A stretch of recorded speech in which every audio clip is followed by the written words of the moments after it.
Hey everybody, welcome to another episode of Badass Unscripted. Today I want to speak to you about choosing scary. Choosing scary means to me that we make a choice every day to be comfortable with the uncomfortable, to go into the fear zone, in the place where we normally might choose to avoid. You know, we talk a lot about fear, especially on my show. I love to talk about fear and the impact that it has on our performance.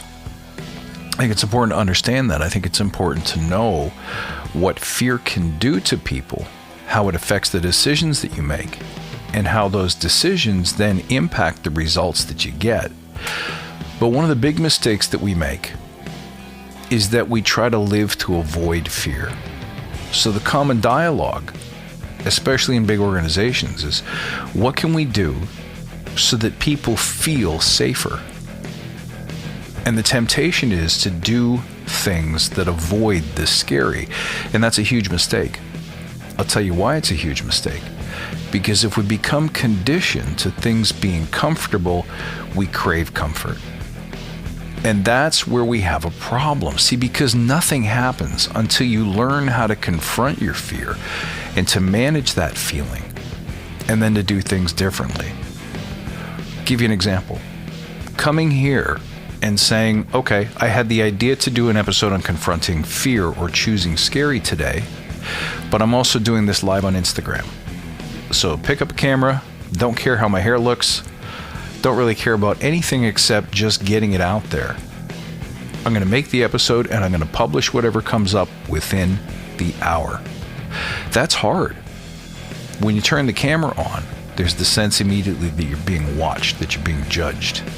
Do I look good enough? Do I sound smart enough? All of those things constitute a form of fear, but if you don't confront them and choose to do scary things, you don't grow.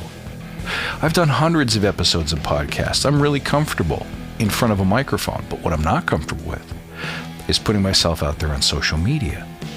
So what could I do that's scary, that's different, that moves the needle forward? Now here's another example. We have to learn as coaches, scrum masters, practitioners, entrepreneurs, leaders, to ask hard questions. There's so much content out there. And I say this at the beginning of my show. There's so many resources about what you need to do to be agile. It's the same stuff over and over, right? What color talking stick should I use in stand-ups? What are the scripts that I need to say during retrospectives to make them go better? Should my team have 8 people or 6 people or 10 people? Those are common discussions. We've already had them before. There's less value in repeating those discussions and way more value to be gained by asking the harder questions. Here's an example. What if you were to go online and say, should we be doing Agile anymore? That's a confronting question. That's a challenging question. And if you're willing to ask those questions, then you'll be rewarded with answers and insights that help you move the dial, help you serve your customers better, help you serve the community better. And those things are important things. In addition to asking the hard questions, it's also about doing the unexpected. It's about going before you're ready. It's about leaping before you look. Now, these things are all inherent in Agile. We know these are the lessons we're supposed to be learning, but do we do them? Are these real practices? When you ask hard questions, when you do the unexpected, when you lead people into discomfort, then you have an opportunity to make real change. See, because if you don't ask the hard questions, if you don't do the difficult things, if you don't choose scary stuff, like literally wake up every day and say, what can I do that terrifies me and keeps me terrified for most of the day? Until you act that way, nothing new happens. Do you get it? We don't put new stuff into the landscape. We don't have success stories to tell. We can't model awesome, courageous behavior to other people because we're doing comfortable, predictable, repeatable things. And those things have considerably less value.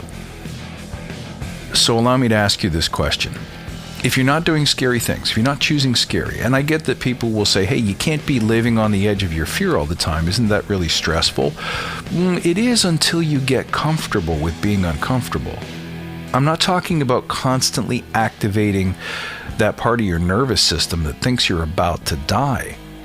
I'm saying stretch so that you can be more okay with leaning into things that you're not already good at, with going into the unknown, not knowing what the reaction's going to be. Because what happens is, as you get good at this, it's just like skydiving. I'm sure the first time you do it, it's got to be terrifying. But over time, I'm willing to bet it becomes second nature. And a lot of those fears that are associated with jumping out of a perfectly good airplane start to disappear. So why can't we do that as practitioners? Why can't we say unpopular things? Why can't we ask difficult questions?